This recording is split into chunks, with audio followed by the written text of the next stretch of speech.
আমি আব্বুর ছোট পোলা। বাবার টাকার অভাব নেই। ছোট থেকে ইচ্ছে মতো টাকা খরচ করছি। কখনো বাবা টাকার বিষয়ে কথা বলেনি। ফ্যামিলিতে সবাই আমাকে ছোট সাহেব বলে ডাকে। আমি এবার ইন্টার সেকেন্ড ইয়ারে পড়ছি। এবার আসা যাক গল্পে। শাহাদাত কাকুর দোকানে বসে চা খাচ্ছি। হঠাৎ বাসা থেকে বড় ভাই ফোন দিল। আমি ফোনটা রিসিভ করেই, হ্যালো। শুভ, কোথায় তুই? চার দোকানে চা খাচ্ছি। কেন, কি হয়েছে? তাড়াতাড়ি বাসায় আয়। পারবো না, এখন আমার একটা কাজ আছে। দেখ ভাই, আমার রাগ করিস না, তাড়াতাড়ি বাসায় আয়। আচ্ছা, আসছি বলেই বাইক স্টার্ট দিয়ে তাড়াতাড়ি বাসায় পৌঁছলাম। বাসায় ঢুকেই আমি অবাক, এত মানুষের হইচই কিসের? আর বাড়ি এত সুন্দর করে সাজানো হচ্ছে কেন? আমি কিছুই বুঝতে পারলাম না। সোজা ভাইয়ের রুমে চলে গেলাম। ভাইয়া, কই তুমি? আর কি হয়েছে শুনি? তোমার ভাইয়া বাজারে গিয়েছে, তুমি ড্রেস চেঞ্জ করো। কেন, কি হয়েছে যে ড্রেস চেঞ্জ করতে হবে? আজকে তোমার বিয়ে। আমার মাথায় তো আকাশ ভেঙে পড়লো। কি, আমার বিয়ে মানে? আজকে তোমার বিয়ে। আরে মানে কি? ভাইয়া চলে আসলো। এসেই, শুভ চল, গোসল করতে হবে। ভাইয়া আমার বিয়ে, আমাকে আগে বলবে তো? এখন তো বললাম, চল এবার তাড়াতাড়ি, লেট হয়ে যাচ্ছে। না, আমি বিয়ে করব না বলেই সোজা বাইকের কাছে এসে বাইকে উঠে যখনই বাইকে স্টার্ট দিব তখন দেখি বাইকে চাবি নেই। ভাইয়া, চাবি দাও। চাবি তো আমার কাছে না, আব্বুর কাছে, আব্বুর কাছ থেকে নিয়ে আয়। আমি আব্বুর কাছে শুনেই ভয় পেয়ে গেলাম। তখনই আব্বু আসলো। কিরে শুভ, তুই এখনো এখানে দাঁড়িয়ে আছিস? তাড়াতাড়ি গোসল করে আয়। যাচ্ছি আব্বু। মনে মনে প্রচুর রাগ হচ্ছে। বলতেই চারদিক থেকে মানুষ এসে আমাকে গোসল করাতে লাগলো। গোসল শেষ করে একটা পাঞ্জাবি দিল আম্মু। কি করব আম্মু এই পাঞ্জাবি দিয়ে? আজকে তোর বিয়ে, তাই পাঞ্জাবি পরবি? আম্মু, আমি বিয়ে করব না। ওগো ছোট সাহেবের বাবা, তোমার ছোট সাহেব কি বলে শোনো? আরে আরে কিছু না, আমি এখনই গুছিয়ে নিচ্ছি। সবকিছু গুছিয়ে নিলাম। সারাদিন বিয়ের অনুষ্ঠান হলো।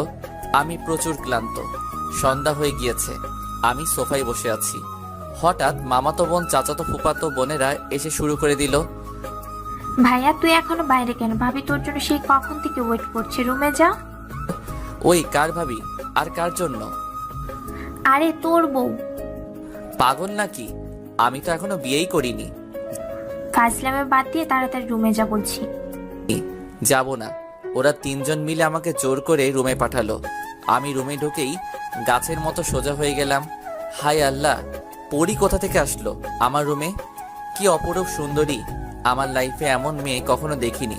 আমি কিছু না বলে সোজা খাটের উপর গিয়ে বসলাম।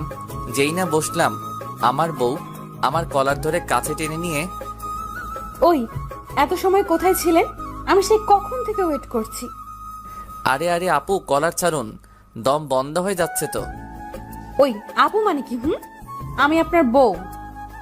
সরি, আমি আপনাকে বউ মানতে পারবো না। আপনি মানলে ভালো, না মানলে গলা টিপে মেরে ফেলবো। না, আরে না না, মানবো। মনে থাকে জানো। আর কালকে থেকে এত রাত করে বাসায় ফেরা চলবে না। আজও, এখন তো 7টা বাজে। তো কি হয়েছে? কালকে থেকে সন্ধ্যার সাথে সাথে বাসায় ফিরতে হবে। পারবো না। পারবেন না মানে? আপনাকে পারতে হবে, না হলে কিন্তু শাস্তি আছে।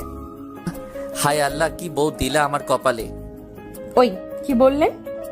না মানে আল্লাহর কাছে শুকরিয়া আদায় করছি তোমার মতো মিষ্টি একটা বউ পাওয়ার জন্য। মনে থাকে জানো। ও আচ্ছা, কয়টা প্রেম করছেন বিয়ের আগে? অনেকগুলো প্রেম করছি। কেন?